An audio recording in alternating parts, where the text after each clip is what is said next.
Hey gals and guys, how's it going? Joe's Neon here. Wow, here we are. Shop Talk number 20 with Joe. I really appreciate everybody hanging in there and watching my Shop Talks. I've gotten a really great response, and I'm glad that everybody's enjoying them.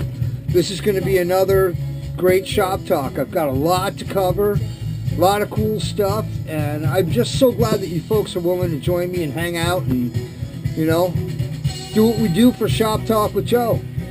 So let's get started off the right foot. We got Nectar playing in the background. This is my band. It's back a couple years ago, but it's always nice to listen to the memories, you know. Very cool. So anyhow, I want to start out with our Native American for Shop Talk with Joe, part 20. You know, you guys are giving me so much support. I think I'm just going to keep it going. If you guys want to see Shop Talk with Joe, I'll just keep them going. That's all there is to it. So here's our Native American for Shop Talk 20. We got a Sioux dancer from Montana, a Montana powwow. Really cool. Beautiful dress. Thought I'd share that with you guys. My hat, I got my Scentlock ball cap on. Nothing special for tonight. It should be being Shop Talk part 20, but you know, we're just gonna roll with it here.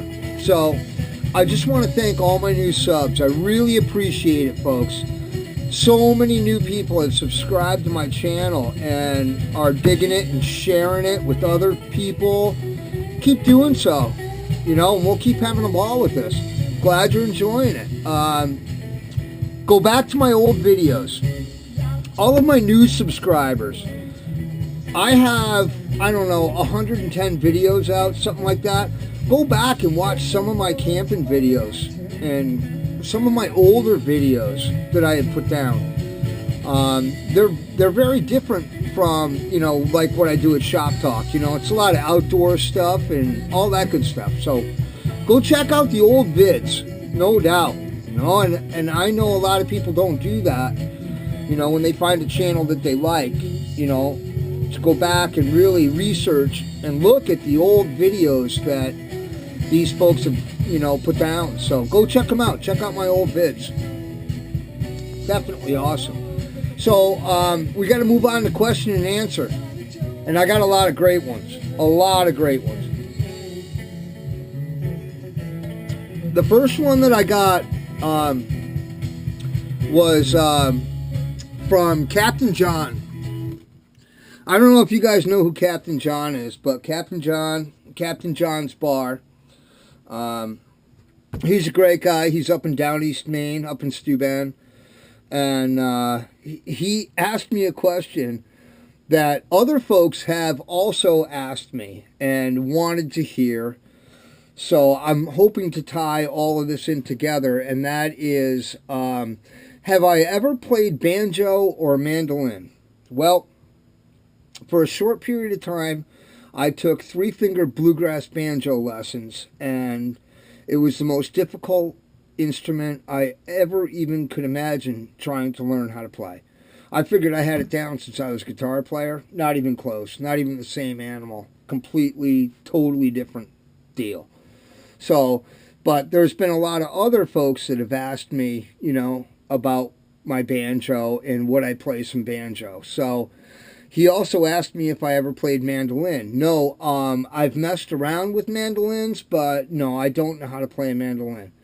So at this point, I guess I'm really stuck. And John, thank you very much for putting me on the spot to play a little bit of banjo for your folks. So here we go. Let me grab the old banjo here.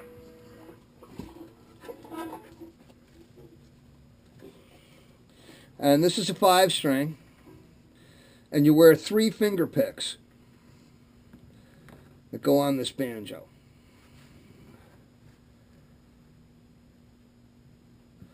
See that? 3 finger picks. So now, I'm not going to guarantee this is going to be pretty. I'm going to do a little old tune called Cripple Creek and see how you folks enjoy it. You know, like I said, a lot of people had asked me about it, and John finally put me in the corner. So, Captain John, here you are. This is called Cripple Creek.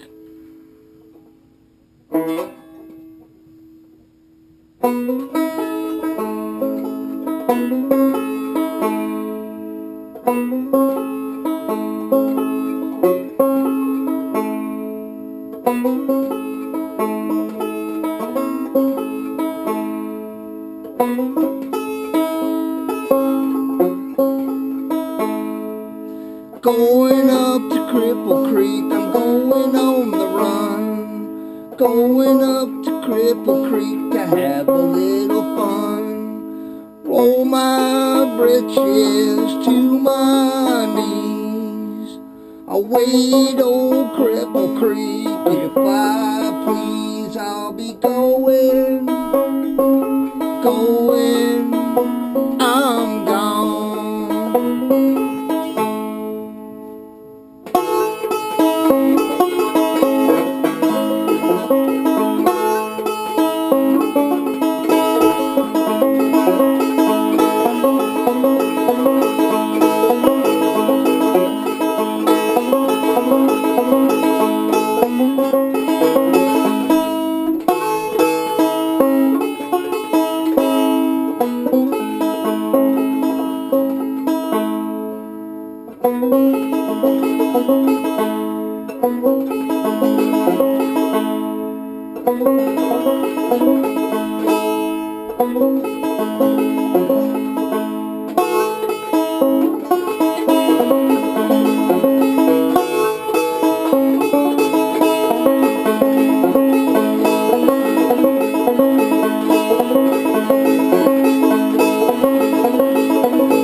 Going up to Cripple Creek, I'm going on the run. I'm going up to Cripple Creek to have a little fun. Roll my britches to my knees. I'll wade old Cripple Creek if I please.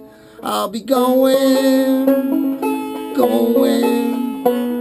I'm gone.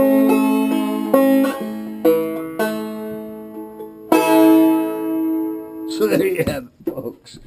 There's a little 5-string banjo for you. Hope you guys enjoyed that.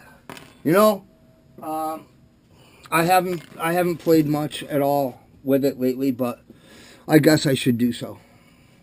So Captain John, thanks for the question. Boss of the Swamp, JC wants to know, do I stitch my own leather? Yes, I do. I mark all my markings with an awl, and then what I do is I drill all of the stitching holes with a Dremel tool, and then I go ahead and hand stitch with a speedy stitcher. I go ahead and stitch every stitch by hand, and I'll tell you what, it makes a beautiful stitch. But yeah, all my stitching is done by hand, buddy. Thanks for asking. Tim Ledoux. Tim asked me a really difficult question.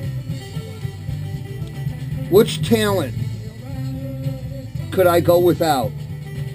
If a talent was taken away from me, which talent could I go without? And I really don't know how to answer that question.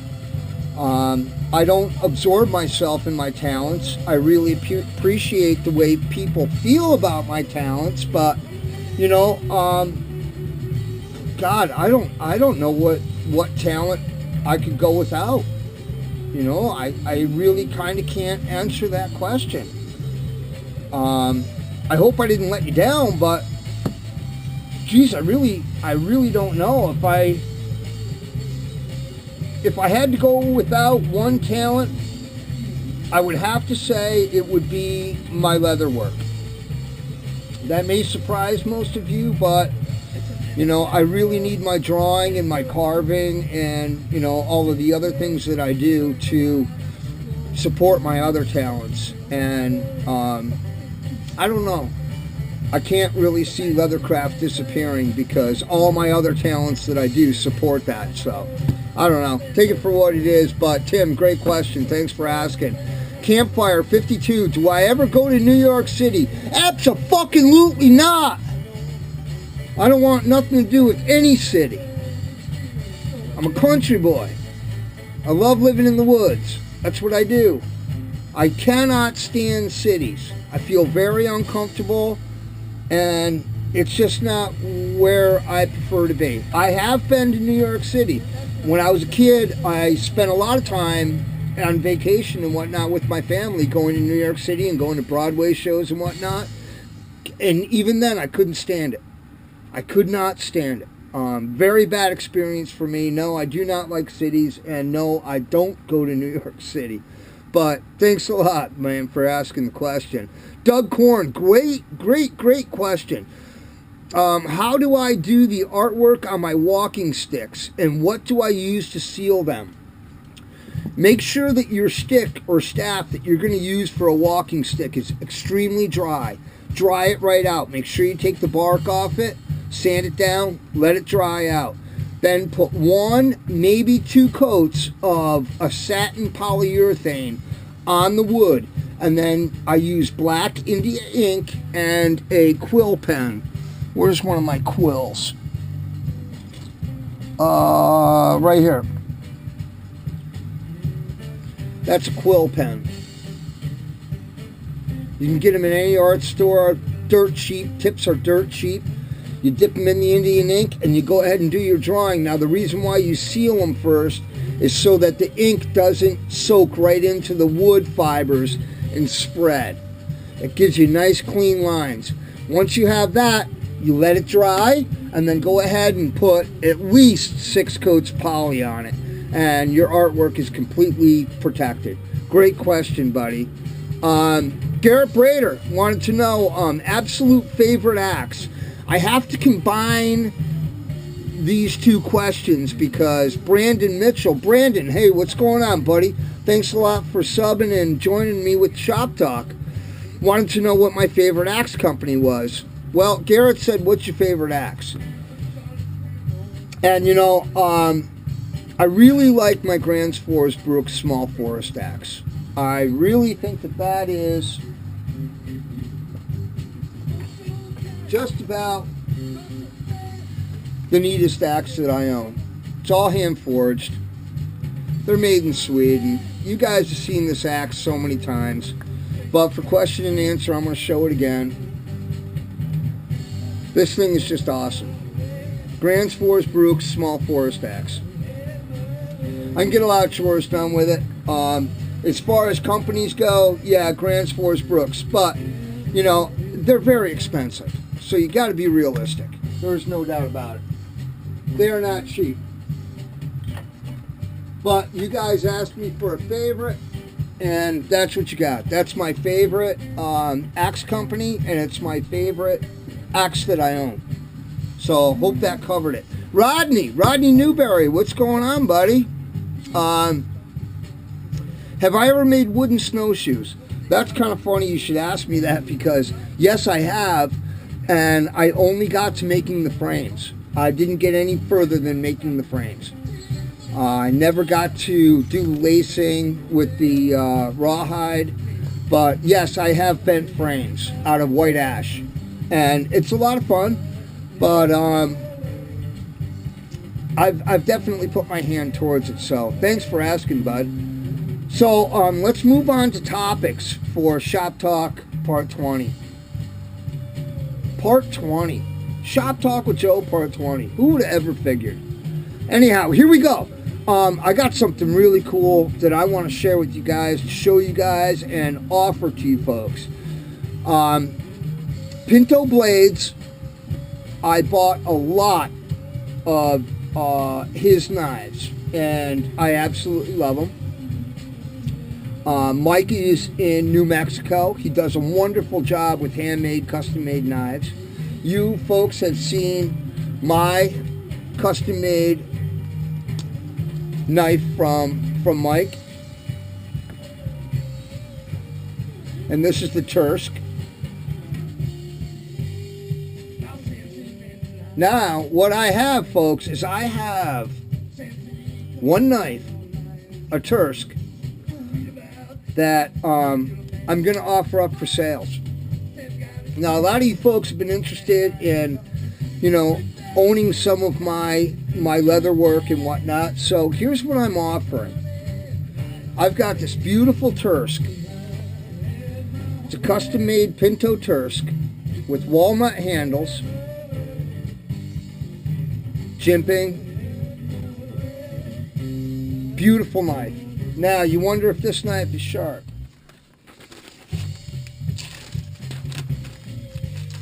Oh, come on now. Look at that.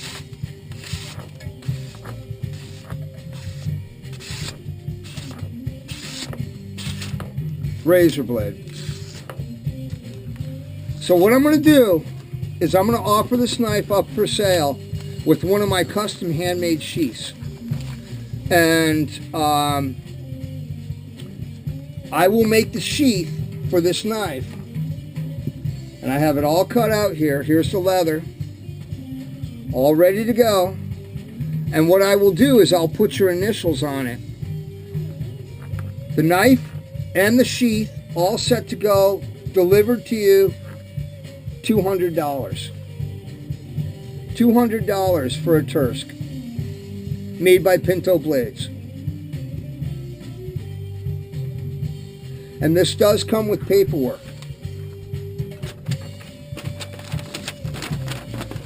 There's a certificate of authenticity that comes with the knife. So if any of you folks out there are interested in owning a Pinto Blades Tursk with one of my custom sheaths, I'm offering it up for sale for $200. So you might want to think about that, because Mike sold those knives for well over $200. Just the knife, no sheath, no nothing. So it's got a nice lanyard on it too that he put on it with a skull bead. So yeah, it's come on now. Walnut, stainless steel pins, stainless steel lanyard tube with white liners. Really sharp, beautiful knife. Beautiful, beautiful, beautiful knife. So I'm offering that up for sale. If anybody's interested, shoot me a PM and we'll figure things out. The other really cool thing I got going on is LEDs. In the sign industry right now, LEDs are crazy. They've taken over a lot of my applications for neon. So I've learned to use them as far as my kayak camping and my car camping. And let me show you what that is. You take a DeWalt battery, rechargeable DeWalt battery, and this is an LED bank. This is a double-sided LED bank. And you got two terminals that you put on there, female terminals, and they will actually go right on a DeWalt battery's terminals. And you wouldn't believe the light this thing will give off.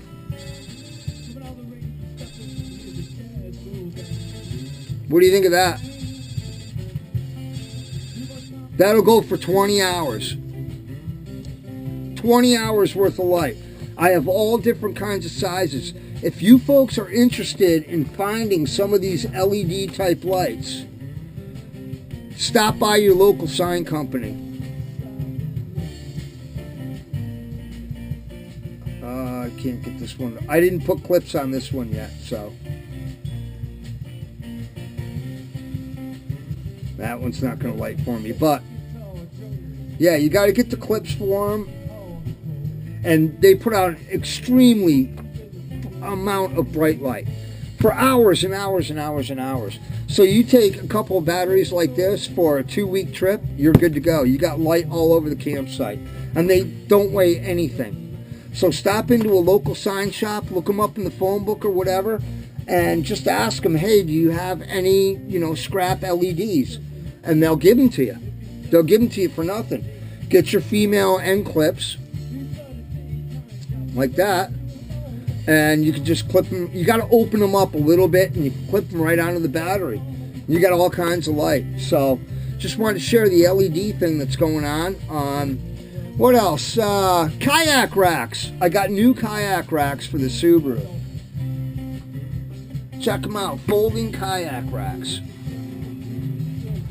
These are really nice. I ended up getting these very cheap at a cheap wholesaler in our area. Go right on the car like that, and I can adjust the angle that I want the backrest for the boat to sit in. Vertical kayak racks, and I bought 2 pair. And there's a reason for us definitely needing kayak racks, and that is because it has become official that Sandy and I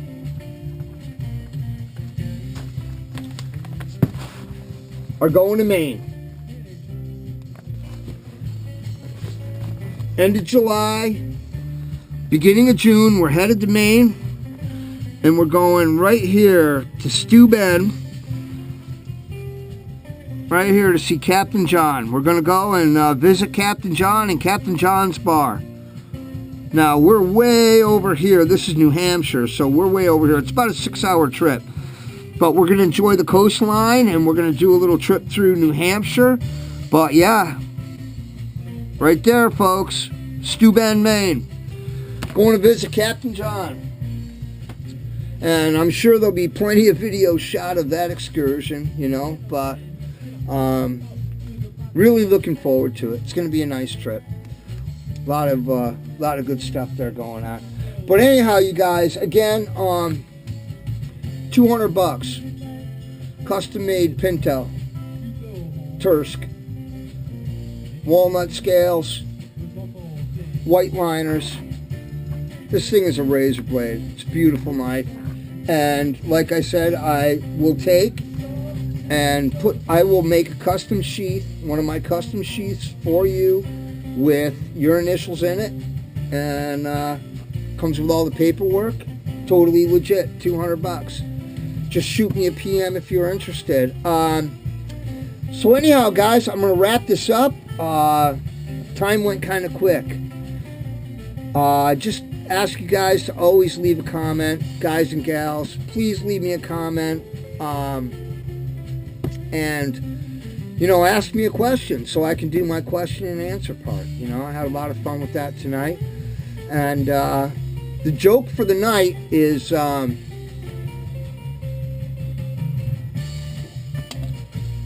guy walks into a bar with a 400-pound crocodile. And this thing is just a behemoth of a crocodile. And the bartender says, whoa, whoa, whoa, what are you doing? You can't come in here with a crocodile. And he says, hey, he goes, listen, this crocodile is the friendliest crocodile you've ever met. He says, yeah, but it's a crocodile. And he goes, no, watch. And he gets down on the floor, and he puts his arm in the crocodile's mouth. And the crocodile is holding his mouth wide open. The crocodile doesn't move. He goes, wow, that's amazing. What else does he do? And he goes, well, watch, I'll show you. Well, he takes his penis out, and the crocodile opens his mouth, and he rests his penis in the mouth of the crocodile. And the crocodile doesn't move, just keeps his mouth wide open like this. And bartender's shaking his head going, are you out of your mind? He goes, no. He goes, I'm completely comfortable with doing this with this crocodile. I know he's the friendliest crocodile there ever was. And there's a guy sitting down at the end of the bar watching the whole time. And he looks over at the guy and he says, hey, you want to give it a try here? And the guy down at the end of the bar says, well, geez, I would, he says, but I don't think I could keep my mouth open for that long. Anyhow, guys, thank you for all the support. And thank you so much for getting us to Shop Talk Part 20 with Joe. I don't know what to say. Thank you so much. Share the vids and look out for Shop Talk Part 21 with Joe. Thanks a lot for watching.